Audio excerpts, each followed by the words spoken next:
So Rudraksh, Yes, first of all, many congratulations to you. NMIMS नई Mumbai, right?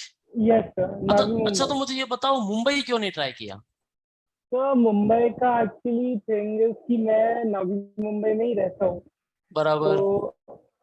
तो मेरे को मुंबई मिला था। बट फिर नवी मुंबई बाजू में भी था एंड ट्रैवलिंग टाइम 2.5 आवर्स हो जाता। तो फिर मैंने सोचा कि लाइक फिर यहाँ मिल जाए तो ले लेता हूँ।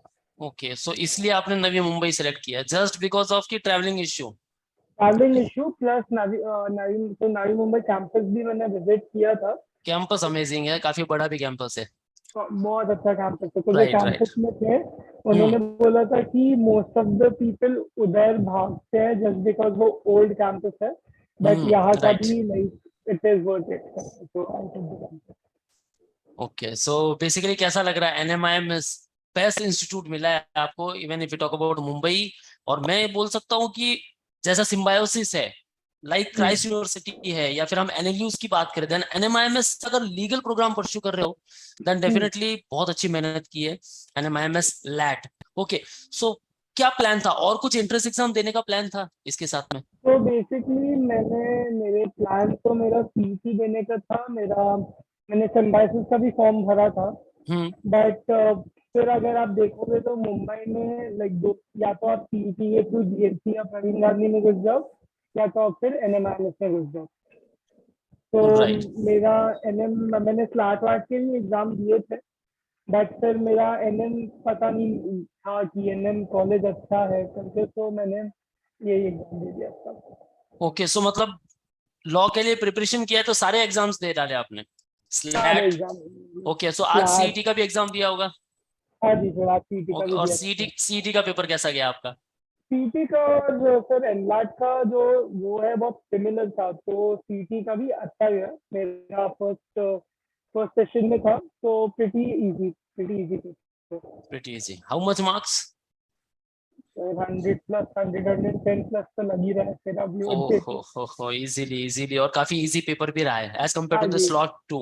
ओके, सो क्या कहना चाहोगे जो भी स्टूडेंट अगर कोई लॉ एंट्रेंस एग्जाम के लिए प्रिपरेशन कर रहा है, if hmm. He targeting NMIMS LAT, और उसको हम्म। टारगेट करना चाहिए सीईटी भी, या फिर सीईटी के लिए ट्राई कर रहा है, ऑल्दो सीईटी इस बार थोड़ी लेट हुई है, अगर हम्म। सीईटी की एग्जाम जल्दी हो जाती है तो उसके बाद हम्म। भी एनएमआईएमएस के लिए ट्राई करना चाहिए? या sure, because the thing is in लोगों का जो सिलेबस है वो बहुत सिमिलर है। तो आपके पास एक सेकेंड चांस रहता है। तो अब उसमें कोई देने में कोई हर्ज नहीं है। अगर आप जो भी प्रिपेयर करोगे तो उसके साथ ही साथ उसका भी प्रिपरेशन हो जाएगा। I think they should go for. Right. So Rudraksh, आप ऑनलाइन स्टूडेंट थे मैनवर के, राइट? हाँ जी सर। और आपने ज्वाइन कब किया था अराउंड? मैंने सर अराउंड दिसंबर दिसंबर ज्वाइन किया था। दिसंबर। सो हाँ जी। ऑनलाइन, और आप कहाँ से बिलोंग करते हो? मैं मुंबई से बिलोंग करता हूँ। मुंबई से। फिर ऑफलाइन क्लासेस ज्वाइन नहीं किया आपने? नहीं सर, ऑफलाइन नहीं किया बिकॉज जो लेवल ऑफ एजुकेशन है वो मेरे हिसाब से it is the same. Because जो ऑनलाइन क्लासेस में भी if you ask the teachers वो वैसा ही राइट। अच्छे से एक्सप्लेन करते हैं। तो मैंने और वो कन्वीनियंट भी होता है। अगेन देन मुंबई से आपको वापस ट्रैवल करना, या हाँ एंड जी सर। प्रिपरेशन की अगर स्ट्रैटेजी हो, प्रिपरेशन को कैसे किया आपने? ट्वेल्थ आपका साथ में था? नहीं सर, इस बार 12th साथ में किया। बट मैंने 12th के साथ भी सीटी दिया। तो कैसे बैलेंस किया आपने ट्वेल्थ के प्रिपरेशन को और अगेन एनएमआईएमएस लैट के प्रिपरेशन को? क्योंकि एक स्ट्रेस तो हमेशा रहा है, आई नो। हम्म। सीईटी को लेकर इतना स्ट्रेस नहीं रहता अमंग ऑल द कैंडिडेट्स, लेकिन हम्म। एनएमआईएमएस लैट या फिर सिम्बायोसिस, एक ऐसे टॉप इंस्टीट्यूट ऐसे लगते हैं कि नहीं, इस इन थोड़ा। यूनिवर्सिटीज में जाना, ऐसे इंस्टीट्यूट में जाना थोड़ा मुश्किल होगा। हम्म। सो ये कैसा स्ट्रेस था? कैसे बैलेंस किया फिर आपने ट्वेल्थ की प्रिपरेशन को और एनएमआईएमएस लैट को? ऐसा सर वो रहता है टेंशन की एक बार हो जाए तो एक ही चांस मिलता है। But the thing is NM में एक चीज अच्छा है, अब 2 बार 3 बार तक आप टेस्ट दे सकते हो। बट अगर जैसे कि कोई आदमी सीईटी एंड 12th का भी प्रिपरेशन कर रहा है तो उसके लिए एक ही चीज है कि आप जितना पहले से स्टार्ट करोगे उतना अच्छा होगा। राइट। क्योंकि आप आपको ऐसा नहीं है कि आप एंड के टाइम पे आप अगर एंड के टाइम पे 10-15 आवर्स करोगे वो हो जाएगा। बट उसका फिर वो इतना वर्थ नहीं है। अगर आप पहले से ही सिर्फ 2 2 3 3 4 4 आवर्स आप पढ़ते रहो, एक एक अपना लाइक टॉपिक है वो कवर करते रहो और मॉक्स देते रहो, तो I think you are set. And again ये काफी अच्छी इनिशिएटिव्स है एनएमआईएमएस के थ्रू, क्योंकि लॉ लीगल प्रोग्राम्स को लेकर भी उन्होंने काफी अच्छा ये दिखाया है कि हाँ, लीगल प्रोग्राम्स अगर यहाँ से परस्यू करते हैं और प्लेसमेंट स्टैट्स वो प्लेसमेंट तो है, अमेजिंग प्लेसमेंट है है। एनएमआईएमएस के।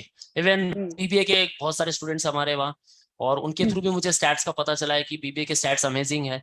फी स्ट्रक्चर आई नो थोड़ा हाई जरूर है, लेकिन अगर हाँ आपको सर, वैसा प्लेसमेंट मिल रहा है then it's worth it. Return of investment है। या return on the investment, yes, ROI अच्छी मिल रही है देन डेफिनेटली। अगर आज आप इन्वेस्ट कर रहे हो और आने वाले 5 साल के बाद आपको काफी अच्छा रिटर्न मिल रहा है, हम्म, ठीक है, तो और क्या चाहिए। और और आज क्या आप इन्वेस्ट चाहिए, कुछ नहीं कर रहे हो और आने वाले 5 साल के बाद भी अगर रिटर्न भी नहीं मिल रहा है, तो तो फिर फायदा आज क्या है।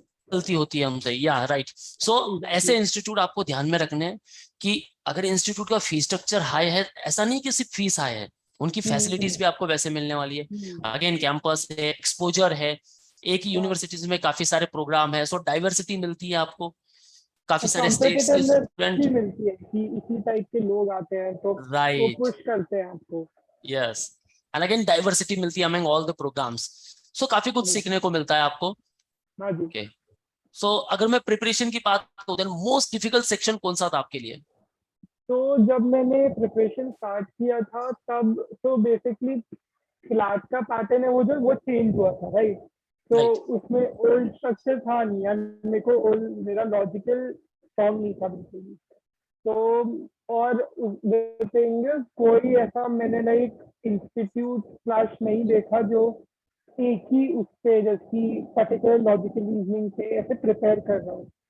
फिर जब मेरे को मैन्युअल मिला तो मैंने उससे स्टार्ट किया। देन धीरे धीरे मैंने सेक्शनल टेस्ट किए, फिर जो हैंडआउट मिलते हैं हमको प्रैक्टिस वो ग्रुप। सब किए। तो धीरे धीरे मेरे को लाइक टाइम लगा मेरे को भी लॉजिकल में इनिशियली, बट हो गया। सीटिंग अरेंजमेंट से लेके सब चीज, पजल पजल टेस्ट हो गया, सीटिंग डिफिकल्ट था अरेंजमेंट। या इजी था पजल? पजल टेस्ट से पहले तो मेरे को थोड़ा टाइम लगा था उसको। या तो ऑब्वियसली, उसमें और जब थोड़ा एक सा बार आप समझ जाते हो तो वो बहुत इजी हो जाता देन इजी, या जस्ट मोबाइल गेम है, जब तक आप उस चीज को समझोगे नहीं, कॉन्सेप्ट आपके है। क्लियर नहीं होंगे, तब तक आपको समझने नहीं वाला कि करना क्या है। वो ठीक है। क्वेश्चन दिखता है कि हार्ड है बट वो इजी रहता है। राइट। सो बेसिकली आपको सिर्फ कॉन्सेप्ट क्लियर करना है कि कैसे ये चीजें होती है, और इसके लिए सही गाइडेंस की बहुत जरूरत है।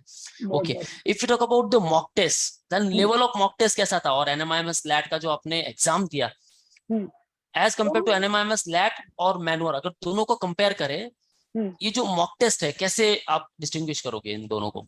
मॉक टेस्ट में आप हमेशा एक दो लेवल ऊपर ही रहते हैं। तो ओके।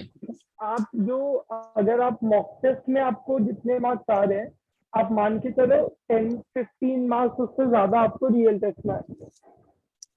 क्या देखो मार्क्स आ रहे थे आपके जब मैनुअल की मॉक स्कोर ट्राई कर रहे थे आप?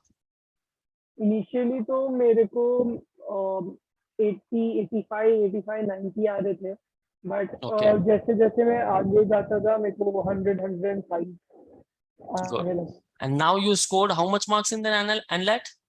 तो एनलाट में बेसिकली मार्क्स नहीं पता आपके चलता है, रैंक्स आएंगे। रैंक का राइट। रैंक आएगा, एक बट अगर आप फॉर एग्जांपल अगर आप एस्टिमेट करें। हम्म सर अगर आपको मुंबई कैंपस में घुसना है तो अगर आपको 80 to 90 के बीच में भी राइट। आया तो आप घुस बराबर। जाओगे 80 to 90। हम्म। सो इफ अगर आपको मुंबई मिल रही है, मैं सारे कैंडिडेट्स को मैं चाहता हूँ कि अगर एनएमआईएमएस मुंबई एनलैट चाहिए, देन 80 to 90 एट्टी मार्क्स तो टू आपके नाइनटी मार्क्स होने ही बट चाहिए। For okay. The safe side आप 90 प्लस कर लो। 90 प्लस लाना ही जरूर है। कट ऑफ हाँ। हमेशा आपको देखो 5 to 10 मार्क्स प्लस तो आपको सेफर साइड रखना ही है, क्योंकि हम्म देखो क्या होता है, डिफिकल्टी लेवल होती है। ठीक है, हम्म कभी कुछ इजी टू मॉडरेट में क्वेश्चन आ रहे हैं, तो मॉडरेट टू कोई डिफिकल्ट में आ गया। अगेन हम्म वहां से आपको पिक करना है कि हाँ भाई मेरे चांसेस तो बनते हैं कि 90 प्लस आना। ओके। 90 एग्जैक्टली। 80 85 भी आ गया, 86 आ गया, कॉल आ गया मुंबई से, दैट्स इट। अब हमें कुछ बात नहीं है। चाहिए, मेहनत करनी है इन कट ऑफ को लाने के लिए। हाँ गुड। जी। एंड जैसे आपने मॉक टेस्ट दिया, हाँ ठीक है, जी। तो मॉक टेस्ट से कैसे एनालिसिस किया, मतलब मॉक टेस्ट देने के बाद कैसे लगा कि हाँ एनएमआईएमएस का जो पेपर होने वाला है अब हम्म इजी होगा, और विदाउट मॉक टेस्ट? कैसा लगता है आपको? वो डिफरेंस रहता है सर, बिकॉज हमें जब भी आप लाइक मॉक टेस्ट देते हो तो आपको लाइक आप उसी एग्जाम का मॉक दे रहे हो कि उसी पैटर्न का मॉक दे रहे हो।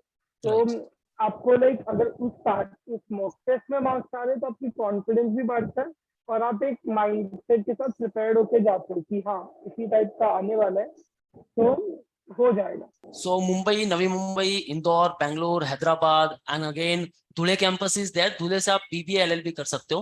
ओके, हाँ जी। So BLLB and BBLLB different programmes are there. Even आप हाँ जी। चंडीगढ़ से भी कर सकते हो बीएलएलबी।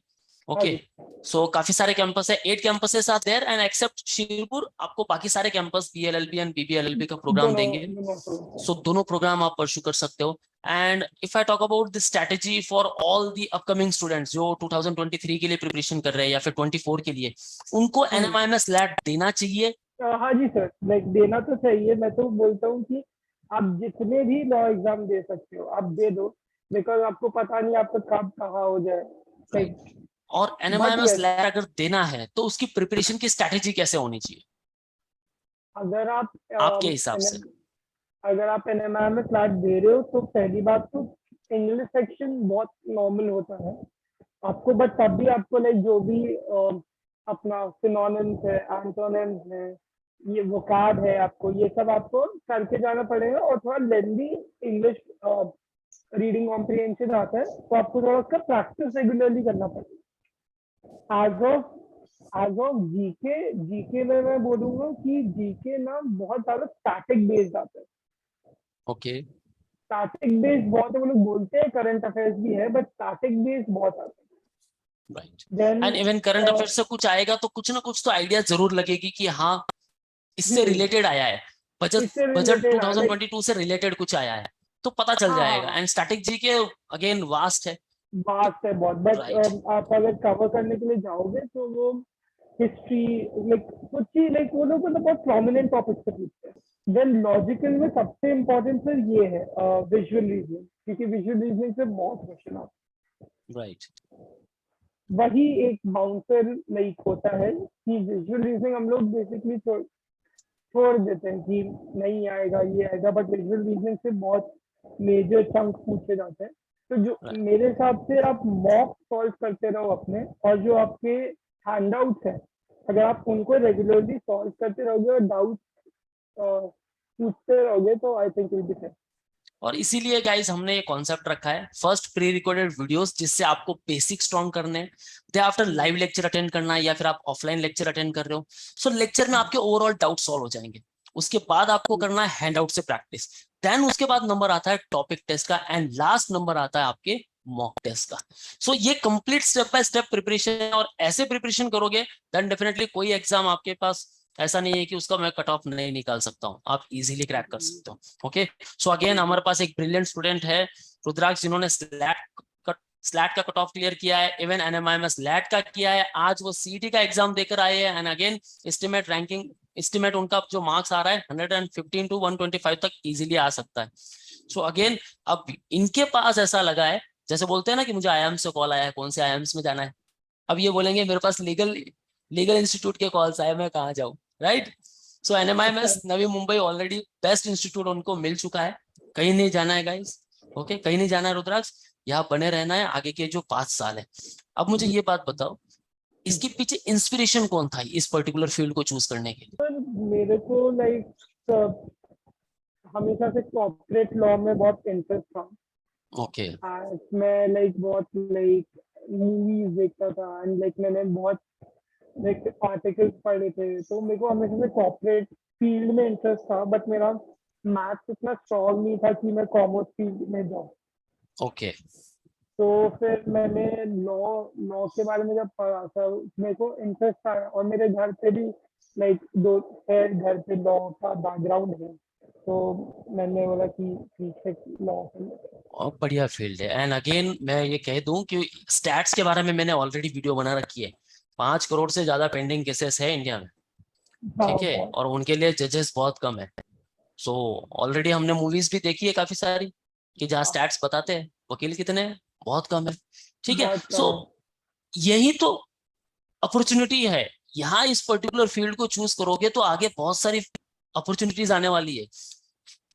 भूलो मत गाइस, आर्टिफिशियल इंटेलिजेंस भी आ चुका है और इसकी वजह से नई नई टेक्निक्स डेवलप हो रही है। लीगल क्या चाहिए, सिर्फ डेटा चाहिए। डेटा लीगल के बहुत सारे, हमारे पास बहुत सारे केसेस पेंडिंग है, हाँ डेटा जी। बहुत सारे हैं। इन डेटा को समराइज करके जब ये टेक्निक इसमें यूज होगी, बहुत सारी अच्छी अच्छी अपॉर्चुनिटीज निकलेगी लीगल फील्ड्स में भी, और हमें पता भी नहीं चलेगा कि अच्छा लीगल फील्ड्स में जाने के बाद हम ये भी कर सकते हैं। सो आने वाले 5 साल में तो ऐसी बहुत सारी अपॉर्चुनिटीज निकलेगी। जब वहां से निकलो, जैसे अभी कॉर्पोरेट आपने जो कहा, अब कॉर्पोरेट जी। में पहले नहीं पता चलता था, पहले एक ही सोचता था कि हाँ लॉ की डिग्री करनी है, और भाई लॉयर बनना है, एडवोकेट बनना है, जी, जज एडवोकेट बनना बनना है। है। अब कॉर्पोरेट लॉ आ चुका है, बहुत बहुत वास्ट, सा बहुत वास्ट है ये, बहुत बहुत सारे वास्ट हो जॉब चुका है। आपको सो बहुत सारी फील्ड आ चुकी है यहाँ, और यहाँ अपॉर्चुनिटीज बहुत सारी है। और सबसे बेस्ट चीज यही है कि यहाँ वैकेंसी पे वैकेंसी आती रहती है और आने वाली भी है, क्योंकि जी। हर एक को एडवोकेट चाहिए यहाँ। ओके, लीगल प्रोफेशनल्स की हर फील्ड में जरूरत है। सो इसके एग्जैक्टली। लिए बेस्ट फील्ड है। इसके लेकर मैंने एक और वीडियो बना रखी है कि अगर आप इस फील्ड में हो तो सही फील्ड में हो। ठीक है, ओके।